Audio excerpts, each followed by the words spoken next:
Bonsoir et bienvenue dans l'actu vue par la classe, par l'éducation. Nous recevons ce soir Bruno Bouanchot qui est le président d'AFS Vivre sans frontières dans le Maine. Bonsoir. Bonsoir. Vous êtes venu accompagné de 2 lycéens qui sont membres de l'association. Adèle, bonsoir. Bonsoir. Et José, bonsoir. Bonsoir. Adèle, vous êtes française, Oui. sartoise, Oui. et José, vous êtes espagnol. Oui. Et vous faites également partie de l'association. Votre mission, Bruno, c'est de proposer des échanges internationaux. Et si on vous accueille ce soir, c'est aussi parce que vous manquez de bénévoles, alors de familles bénévoles. Voilà, de familles d'accueil bénévoles, Mmh. en fait, pour pouvoir accueillir des jeunes d'environ 50 pays qui veulent découvrir, en fait, notre culture française.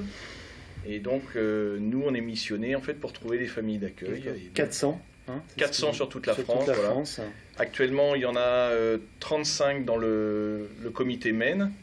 Et en Sarthe, il y en a 6 accueillis.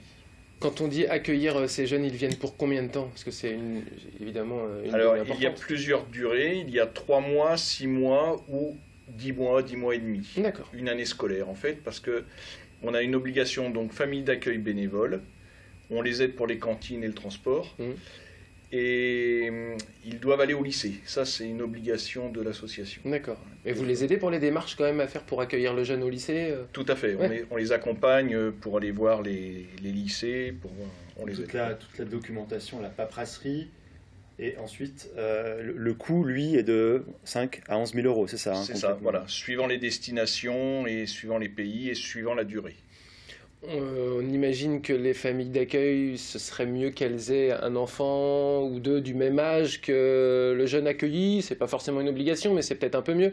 Alors, tout dépend en fait de la motivation de la famille. D'abord, si la famille accueille, c'est qu'elle a une ouverture d'esprit, parce que pour accueillir un jeune comme ça pendant 10 mois, et vouloir s'ouvrir à une autre culture, faut le vouloir, quoi, hein, de façon en plus bénévole.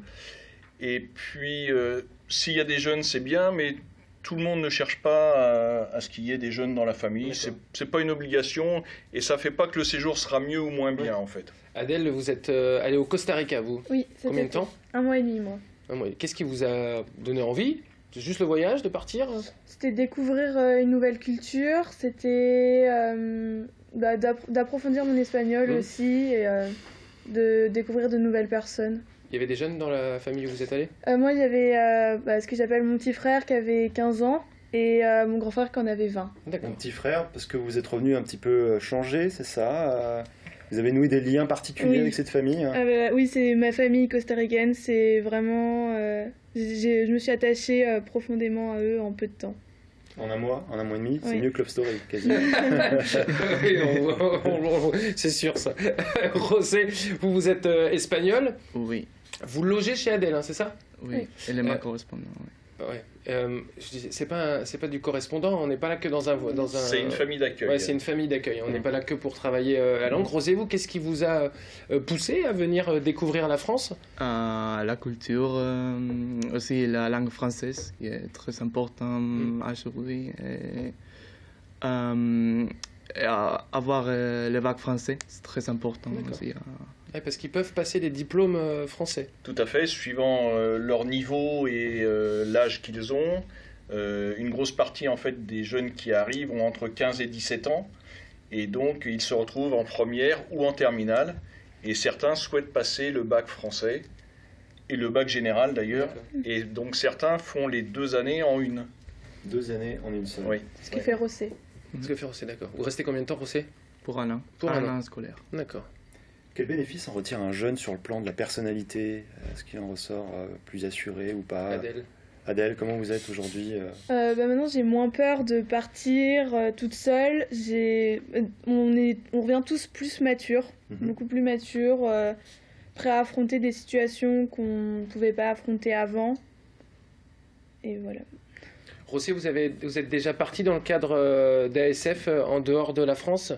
Oui, il y a 2 ans, je suis parti aux États-Unis D'accord. pour une autre année scolaire. Pour parler l'anglais aussi, découvrir exactement. un autre pays. Adèle, vous projetez de repartir, vous? Oui, mais pas avec AFS. D'accord. Je vais repartir cet été. D'accord. Seul? Oui. D'accord, ok, donc ça vous a formé. C'est bien cela. L'anglais est très demandé, j'imagine, hein, les destinations anglophones. Est-ce que vous dirigez les lycéens forcément vers l'Angleterre et Londres? Alors, il n'y a pas d'accueil en Angleterre, en fait, parce qu'on n'arrive pas à trouver de famille bénévole. Ouais. Donc, Décidément, les Anglais.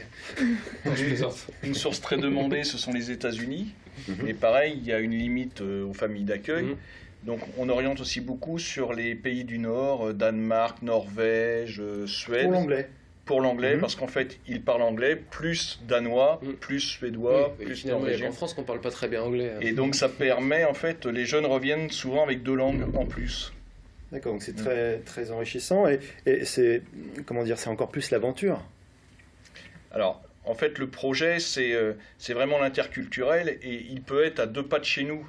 On peut aller en Tchéquie et vivre une expérience complètement différente de celle en France, plutôt que d'aller aux États-Unis, ou si on se retrouve dans une grande ville, ça peut ressembler en fait à notre vie européenne. Et on peut très bien être beaucoup plus dépaysé à 2 pas de chez nous, en Allemagne, en Autriche, etc. quoi. Combien de voyages sont possibles de suite ça dépend de la situation financière de la famille. Et il ne faut pas être âgé de plus de 18 ans au jour du départ. D'accord. Donc pour vous, c'est arrêté, Florent. Moi, j'ai encore un peu d'espoir. On parlait des conséquences positives. Est-ce qu'il y a quand même des moments difficiles, des phases difficiles dans un voyage? José, comment vous sentez actuellement depuis que vous êtes arrivé en France? Il y a toujours des stages difficiles, surtout en Noël, en vacances de Noël, quand tout le monde te demande si tu vas rentrer chez toi. Mais... Vous sentez loin de votre famille, votre autre famille? Oui, c'est vrai. Mais... ça va, normalement, c'est pas trop. Vous êtes de quel endroit en Espagne, José? Moi, j'habite au nord d'Espagne. D'accord. Vous avez fêté Noël, du coup, dans la famille d'Adèle? Est-ce que vous avez eu des beaux cadeaux? C'est ça le principal. Parce qu'on ne soit pas chez soi, à la limite, mais qu'on ait des cadeaux supplémentaires, finalement. Vous avez eu une nouvelle famille. Ouais. Est-ce que, justement, par exemple, les attentats qui ont eu lieu là, récemment, ça complique un petit peu les voyages, Bruno, ou pas?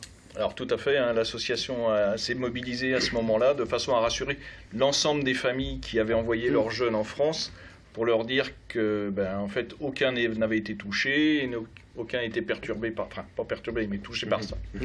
Et puis après, il peut y avoir un suivi un peu psychologique pour les jeunes, notamment qui habitaient Paris et qui auraient pu être impactés en fait par, un peu comme nous tous, quoi, par ces attentats. Quoi. Il y a eu une chute des demandes, apparemment. A priori non. Et l'idée, c'est bien qu'ils découvrent le pays, donc ils vont vivre le même impact en fait, que les autres jeunes. Quoi. Si on souhaite devenir famille d'accueil, comment on procède? Est-ce qu'il y a des critères déjà de sélection? Parce que j'imagine que vous n'envoyez pas les jeunes chez n'importe quelle famille. Alors, il n'y a pas de critères de sélection a priori. Par contre, on fait ce qu'on appelle nous une visite à domicile lorsque des gens souhaitent accueillir. Et nous allons donc visiter à 2 avec un jeune souvent. Et en fait, on a toute une batterie de questions et on voit un petit peu comment ils vivent, etc. Comment est leur maison, etc. Vous visitez une chambre, c'est pas obligatoire. Ça peut être une chambre avec l'autre enfant de la famille, etc. Et puis, on essaye de voir leur motivation d'accueil, en fait, leur ouverture d'esprit. Voilà. L'association a fêté ses 100 ans en 2014. Oui. Donc on rappelle que vous cherchez donc des familles d'accueil pour accueillir les jeunes étrangers qui souhaiteraient venir en France et qui découvrent parfois leur destination au dernier moment. Enfin, au dernier moment, on s'entend. 15 jours avant. Ouais. Ils connaissent leur pays puisque c'est eux qui le demandent. Par contre, ils peuvent découvrir le point de chute exact au dernier moment, autour de 15 jours. Alors on fait de notre mieux pour trouver des familles d'accueil le plus rapidement possible. Mais bon, sur 400, il faut... José, vous restez jusqu'à quand du coup? Vous êtes arrivé quand et vous restez jusqu'à quand? Je suis arrivé en septembre et je reste ici jusqu'à juillet. Jusqu'en juillet. Très bien, merci beaucoup José d'être venu sur ce plateau. Adèle également, partez où cet été Adèle alors? Au Costa Rica, je retourne dans ma famille.